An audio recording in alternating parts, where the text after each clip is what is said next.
প্ৰাথমিক শিক্ষকৰ নিযুক্তিৰ ক্ষেত্ৰত আজি এটা বিশেষ পৰিৱৰ্তন ঘটা হৈছে। ইমান দিনে আমি বিএড শিক্ষাগত অৰ্হতা আৰু টেটৰ মাৰ্কছ তিনিটাক আমি সমানে গুৰুত্ব দিছিলোঁ, কিন্তু শিক্ষাগত অৰ্হতা বিভিন্ন অপেন স্কুল আদিত গৈ বেটাৰমেণ্ট আদি দি ল'ৰা ছোৱালীয়ে বঢ়াই আনে বা অসমৰ বাহিৰত গৈ বিএড কৰে, য'ত নেকি বহুত নম্বৰ লৈ আহে।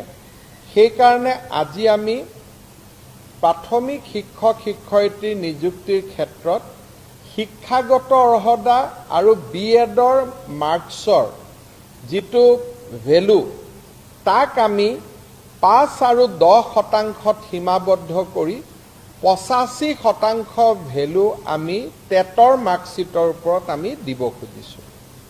যিয়ে অসমত টেট উত্তীৰ্ণ হৈ থকা আৰু আৰ্থিক দুৰৱস্থাৰ বাবে বাহিৰত গৈ পঢ়ি নম্বৰ লৈ আহিব পৰা নাই তেনেকুৱা ছাত্ৰ ছাত্ৰীসকলক সহায় কৰিব আৰু টেটত লাভ কৰা মাৰ্কছেই মুখ্যতঃ এতিয়া প্ৰাথমিক শিক্ষাৰ বাবে প্ৰয়োজনীয় মাৰ্কছ হৈ পৰিব।